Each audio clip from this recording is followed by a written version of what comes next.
So, going on to this page, find RT. So what have you done there?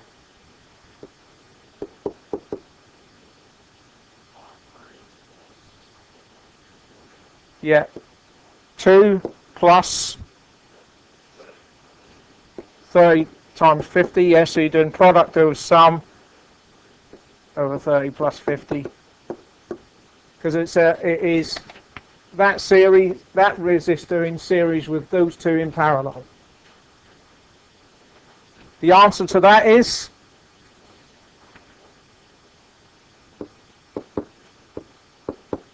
it's going to be smaller than the smallest one in this pair, but have that 2 ohms added on to that result. So that's right in the right ballpark. Yeah. Therefore, we can find I3B from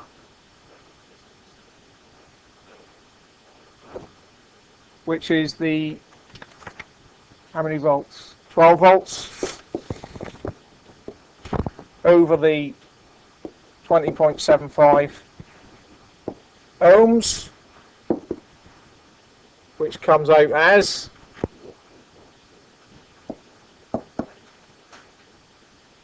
0.58 amps. Yep, so we can put that one on the diagram.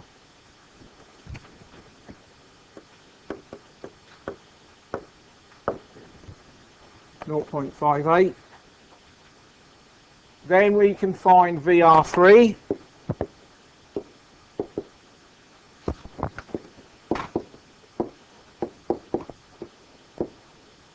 R3 is 2 ohms, isn't it? Yeah. That is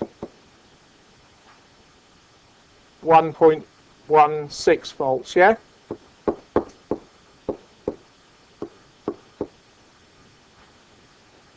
Am I right? Then, by Kirchhoff's voltage law, VR1 and VR2 is equal to 12, take away that 1.16 equals 10.84 volts. Agreed?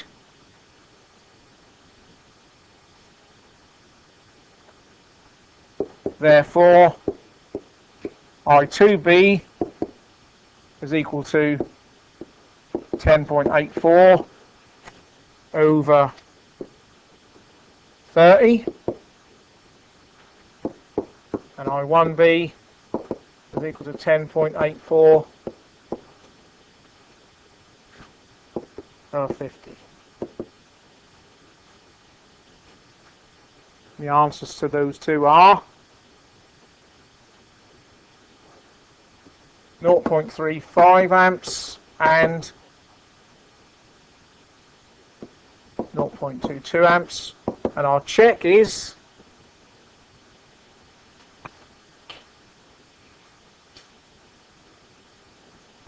those two, these two add up to that one. Yeah, by Kirchhoff's current law.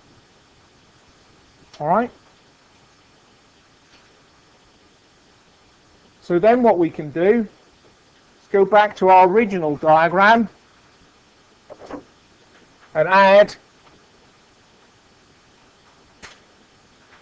the 3 currents from the current source. I'm going to put in red, and the 3 currents from the voltage source I'll put in green.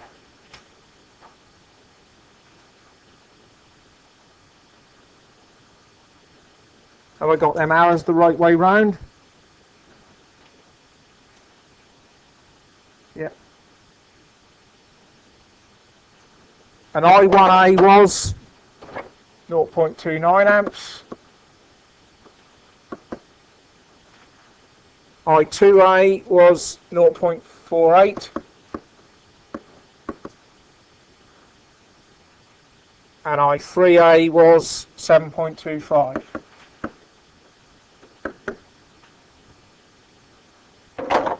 And then on the second one, I1B, sorry, was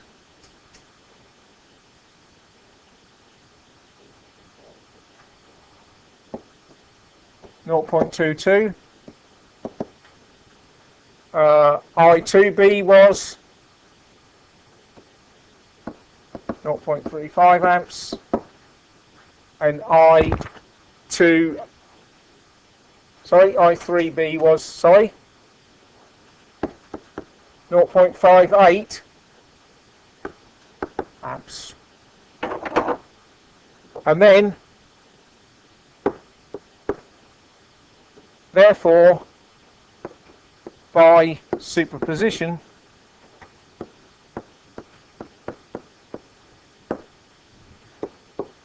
I1 is equal to, if the arrows are in the same direction, so that's I1A plus I1B equals 0.29 plus 0.22, which is, whatever that is, 0.51.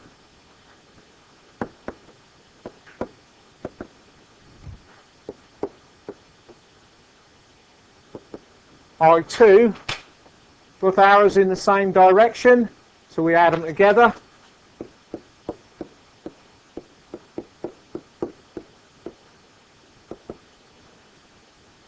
It's 0.48 plus 0.35.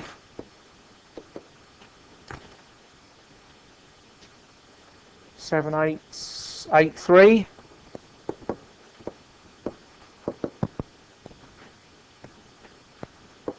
And I3, we've got arrows in opposing directions, and the circuit A arrow is the bigger one, so we take the circuit B current away from the circuit A current. So that's going to be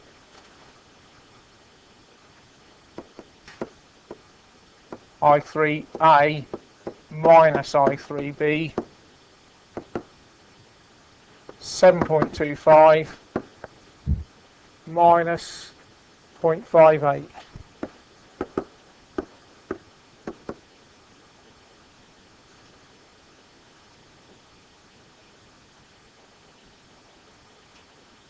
$6.67.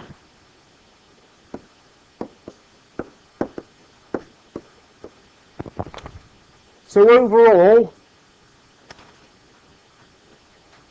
I3 equals 6.67 amps. I2 0.83 amps.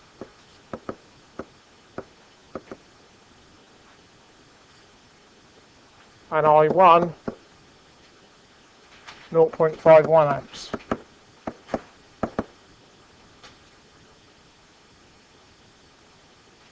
And we know the total current flowing in that resistor is 0.83. Therefore, power in R2 equals 0.83 squared times the resistance value, 30 ohms, equals, yeah, 20 point what, Lewis?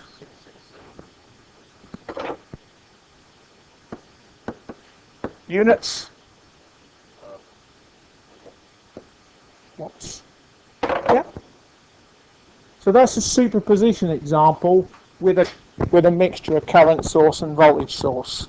The only really difference is the method you might have to go through in each of the different circuits to calculate the individual currents for circuit A and B, and the fact that if that's a current source, you just take it out and leave open circuit. For the voltage source, you take it out and short across where the voltage source was. Okay? Everybody reasonably happy with that? My apologies for the board not working very well to start with, but we're on the right track now. All right? So, moving on, and we might have to pick up some of this bit next week now, but that won't matter. Thevenin's theorem. I put a worded description of Thevenin's theorem in your notes, but I'm sure you'll understand that much better once we actually do an example. Any active network having two terminals A and B can be replaced by a constant voltage source and an internal resistance. In there, constant voltage source and voltage V Thevenins, I call it, V little t, and an internal resistance, that would be R little t. Okay? The value of V little t is equal to the open circuit potential difference between the terminals A and B, and the value of the resistance of the network measured between A and B with the load disconnected and all sources of voltage or current replaced by their ideal internal resistances. So in this procedure, we're also talking about being able to remember what the resistance of an ideal current and an ideal voltage source is, because that's what we're replacing things with.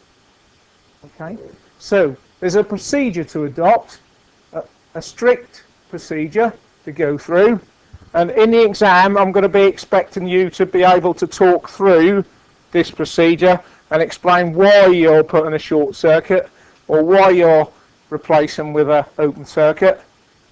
So you need to understand the procedure as well as be able to do the maths. Okay, first thing you do is you remove the required load resistor. What these process and Norton's is about is being able to analyse a circuit for different loads. So we've got one load resistor we're interested in and a big network of other resistors. We want to know what happens if we change the value of that one load resistor. This process will help us do that, because we'll do all the difficult calculations first, come up with a simplified equivalent circuit, and you'll see what that looks like at the minute, which will behave in exactly the same way as the whole circuit you started with. You can then just keep changing the load resistor and find out how the power changes, how the current changes in the load, and so on.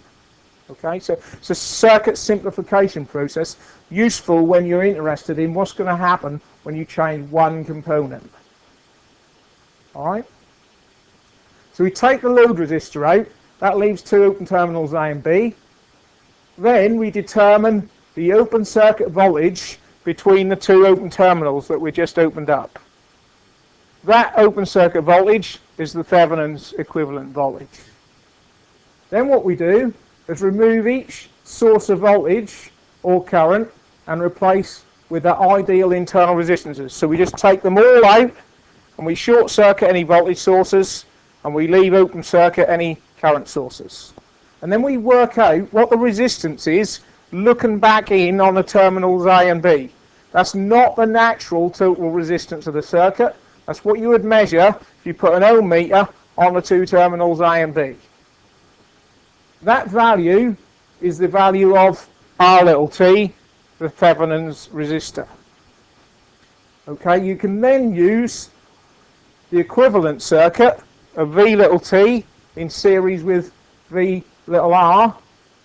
Put your load resistor back in, calculate the current, and you can do that for any value of load resistor.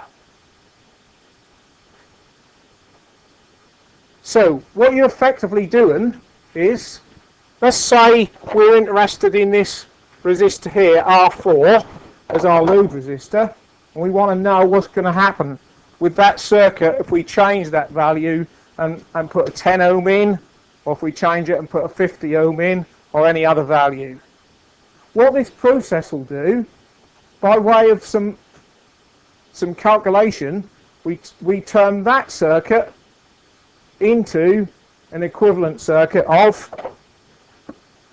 V Thevenins, R Thevenins, and RL. A simple series circuit with one source. Okay? Norton's theorem that we'll do next week is a similar process, but we turn it into a current source with a parallel resistor and one load. Okay, so the process we're now going to do is going to be a process of turning a complex network that looks like that into an equivalent circuit that is one voltage source, one series internal resistance. These are there and there would be our terminals I and B that we talked about in the process. So that bit without the load resistor is the equivalent circuit, and it's equivalent to all of that bit in there. It will act exactly the same as that circuit. The voltage won't be 24 volts, and the resistor value will not resemble 520 or 5 ohms in any way, but what you're saying is that circuit is a supplier of current to that single resistor. Okay?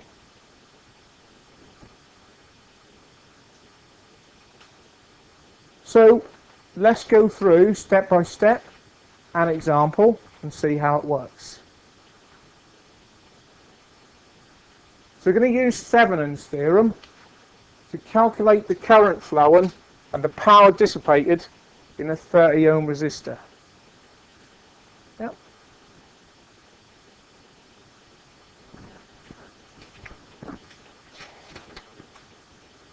So, first thing to do is, in the process, is take out the load resistor we're interested in, okay, leaving two open terminals I and B, here and here. And we got to find this open circuit voltage across those two terminals. So, how are we going to go about doing that?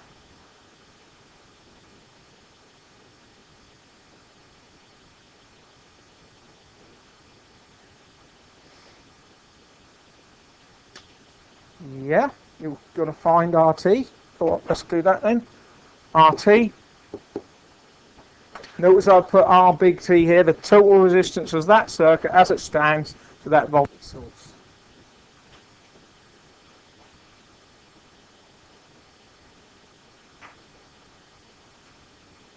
What does it equal?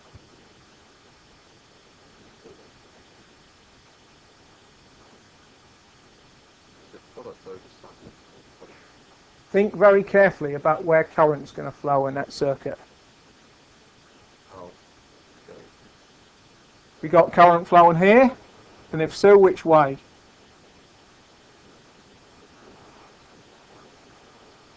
Yeah? Current flowing down here? Down there, wasn't it? Because we got a circuit round there. What about here?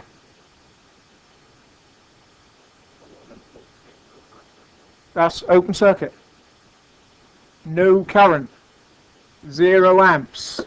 No current flows in there. So what total resistance have we got here? 4. Where'd 4 come from? Look, how many paths have we got? 1. It's a series circuit. R1 plus R2. 5 plus 20 equals 25 ohms.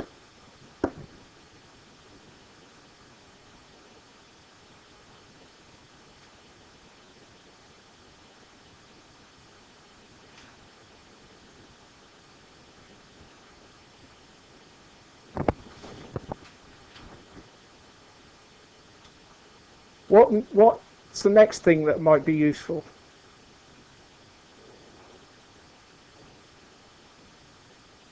Yep, there's only one, officially only one current in this circuit at the moment, isn't there? That one.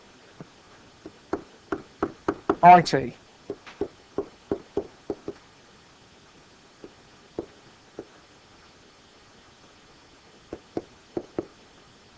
That is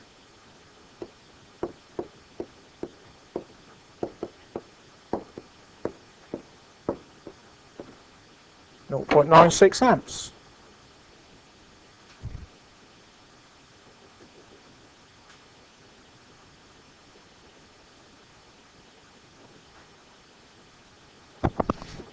Next,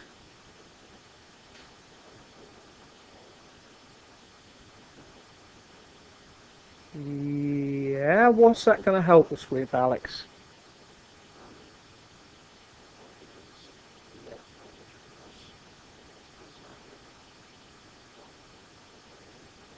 If we look at that circuit as things stand at the moment,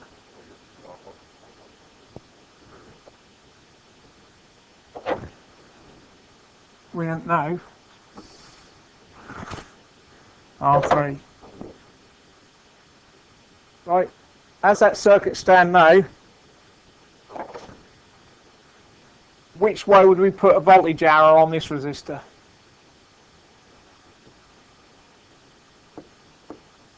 VR1, that's what you're saying, find, Alex, yeah?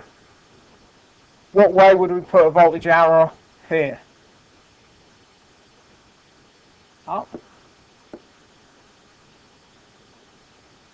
Yep.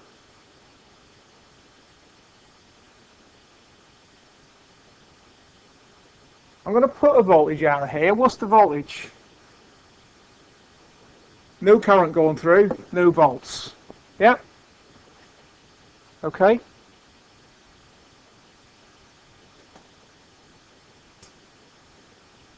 Now which voltage are you going to find?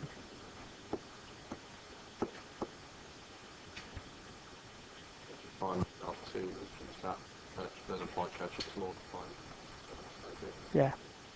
You can find VR1, Alex, and then take it away from that to find VR2, but you'll see in a minute why it's VR2 we're interested in. Yep. So VR2 is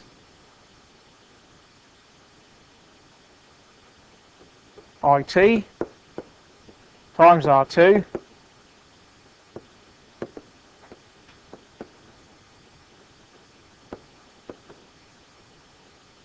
19.2, is it?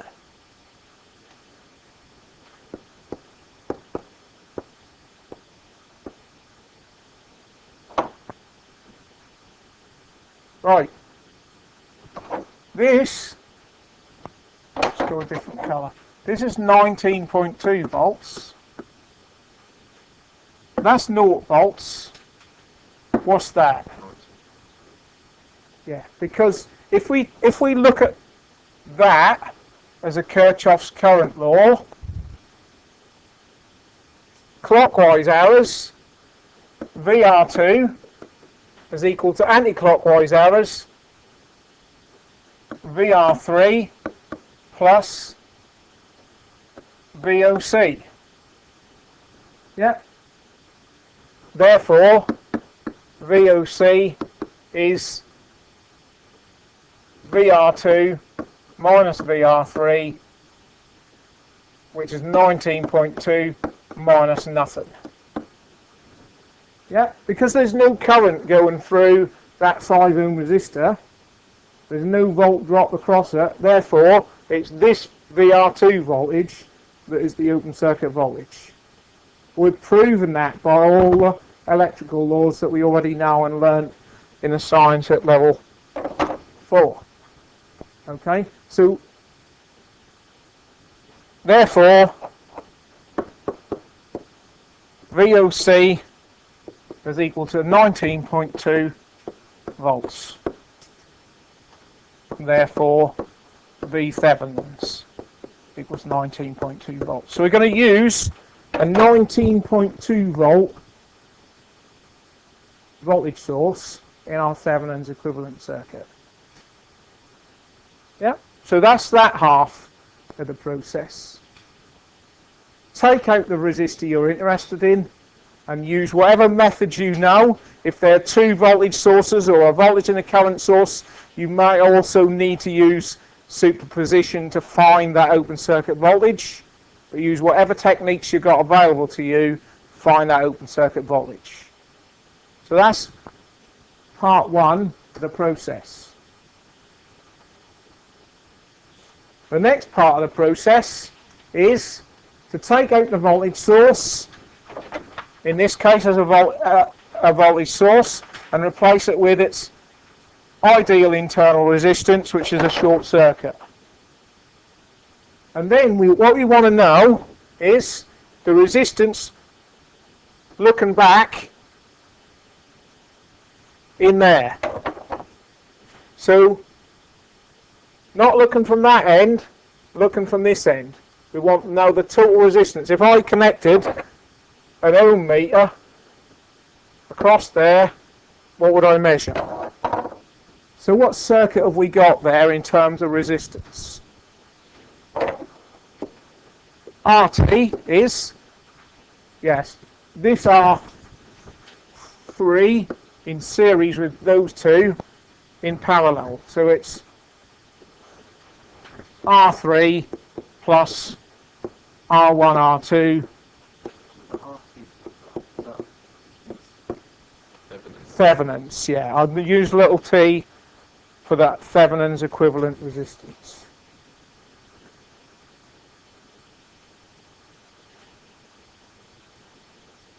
So we've got, what was it, 5 ohms plus 5 times 20 over 5 plus 20 equals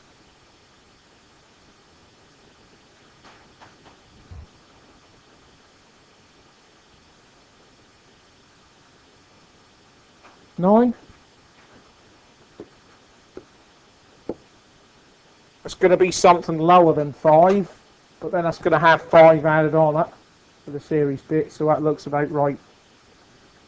I.e., this bit is worth 4 ohms, which is less than any of the either of the two resistors in there. Okay, so R Thevenins is equal to 9 ohms. So what we can then do is make that into an equivalent circuit, and I add a page on here where we've got V Thevenins 19.6 volts, was it? 19.2 volts.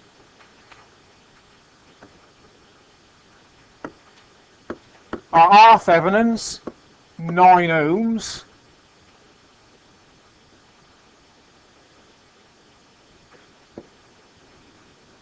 That is equivalent to all that network we started with, less the load resistor we took out.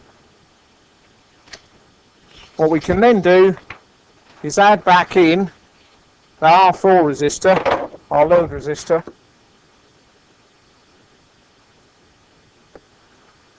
like so.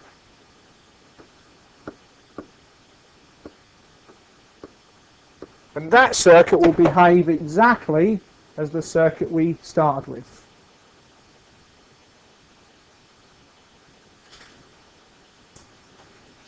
So how do we find the current in R4?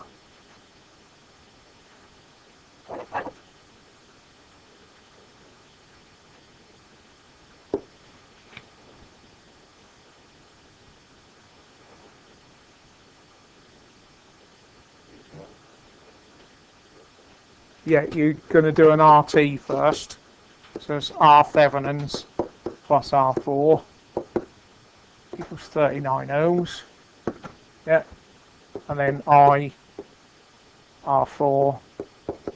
is V Thevenins divided by that 39.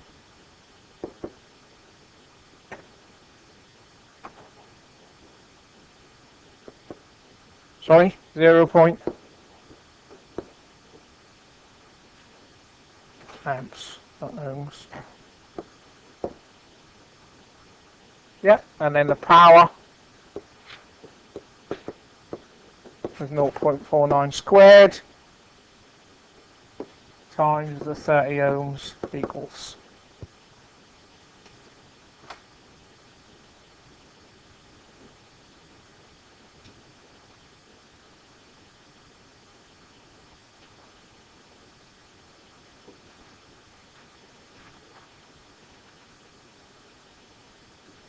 Answer? In watts?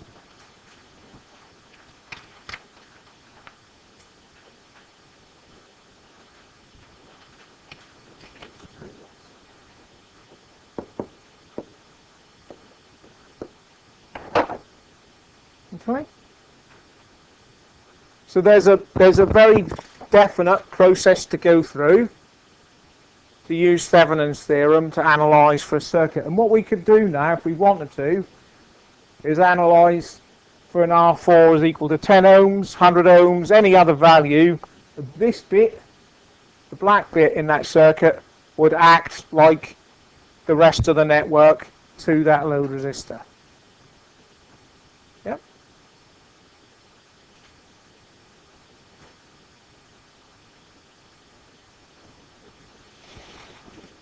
In your handouts that I've given you, there's there's a couple of examples to have a go at. The second one has got 2 voltage sources in it. So between now and the end of the lesson and between now and next week, have a go at those, and we'll pick up on those during a session next week and see what your answers are like and if you've gone wrong anywhere. Okay? The good chance that you'll get either a Thevenin's or Norton's question that we're going to do next week in the examination. There are also some further examples in the general notes handout I gave you last week in the section on Thevenin's theorem.